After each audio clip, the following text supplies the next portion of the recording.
Hi everyone, my name is Sarah Moreland and I am going to briefly be going over my first case study for SPCE 638, section 803.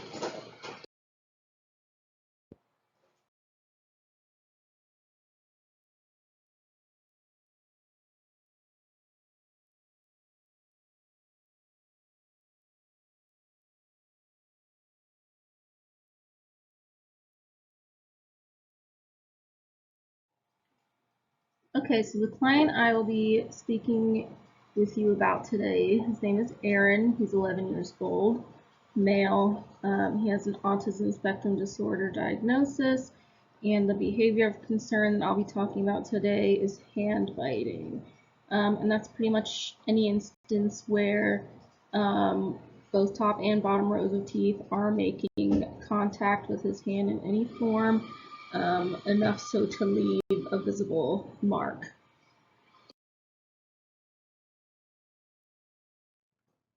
So when me and my BCBA started this process of identifying a function of the hand biting behavior, we first hypothesized some possible negative and positive reinforcement contingencies that might be maintaining that behavior. So for positive reinforcement contingencies, we hypothesized that it could be automatic reinforcement. He is reinforced by the sensory input that he receives from biting his hands. It could be attention. Possibly he's reinforced by attention that he receives when an adult tells him hands down or the like. It could be access to tangibles. He may bite when he is told that he cannot have something, leading to access to the item to prevent further biting. Or it could be a negative reinforcement contingency. It could be escape or avoidance from a task that's maintaining the biting behavior. He could be reinforced by the removal or postponement of a difficult task that he is granted after he bites. The task might be paused or removed to prevent further biting, for example. And we pretty much came up with these hypotheses based on the ABC data we collected before we did the functional behavior questionnaires, which I'm going to go over in the next slide.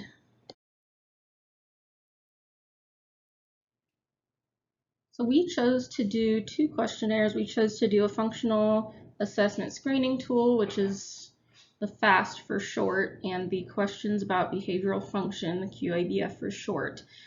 Basically, results from the QABF showed that the function of the behavior was likely physical and non-social in nature, and the results from the FAST showed that the function of the behavior was likely automatic reinforcement.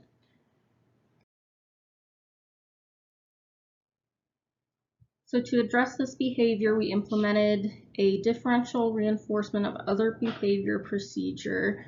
Basically, we wanted to reinforce any behavior besides the hand biting behavior, and we did so by first measuring the highest number of hand bites that occurred in one session, and then making a chart based on that number, but adding 5 more points to criteria. So we used smiley face icons. So he had the highest number of bites in smiley faces and then 5 more smiley faces added to that so that the goal was attainable for him. Each time Aaron bit his hand, a smiley face was colored in with a marker, and Aaron would be aware of this chart when it was happening. If Aaron finished the session with at least one smiley face not colored in, he got to have 10 minutes of iPad time at the end of the session. The number of hand bites in a session were still recorded each time so we could keep track of how many per session were occurring. Each week that Aaron met the criteria to earn iPad time, 1 row of smiley faces was removed from the chart to encourage even less hand bites. This procedure allowed the decrease in hand biting to maintain due to the gradual change in criteria to earn the iPad. And there were 5 smiley faces in each row. This was a steady pace for him because he was very consistently getting a very low number of hand bites each session. So we made sure that the goal would still be attainable, but enough to gradually decrease When designing the intervention, we considered that Aaron would be motivated to earn his iPad because it's his #1 reinforcer after being deprived of iPad time for the entire 3-hour session. This procedure was completed across RBTs to promote generalization, and we intend on teaching Aaron's school teachers to use the procedure in school, which will allow the behavior to generalize across environments.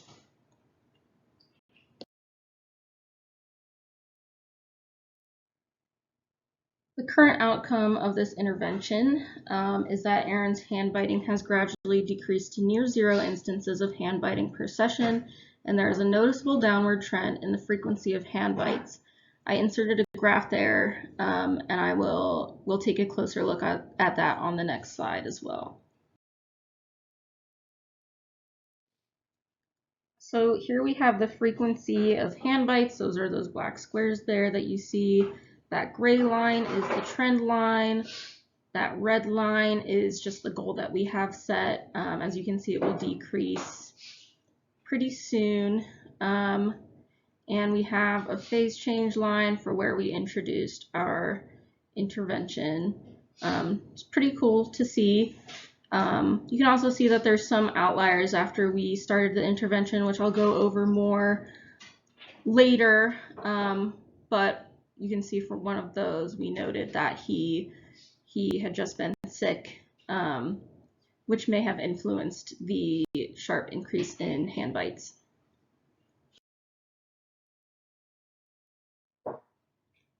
So again, as you can see from the graph, there were a couple of sessions where the number of hand bites went above the goal, which was 5 or under each session. And like I said, for one of those instances, we had just noticed that he had been sick, and that possibly could have accounted for the increase in the hand biting behavior. But overall, even though there have been some sessions where Aaron did not meet the criteria to receive iPad time, his number of hand bites per session have been lower since the highest number recorded pre-intervention.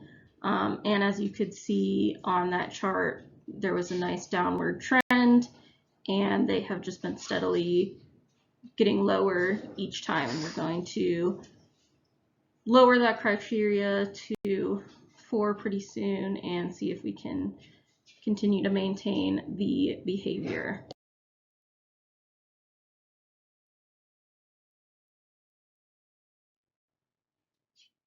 Thank you for watching, and I will see you again soon.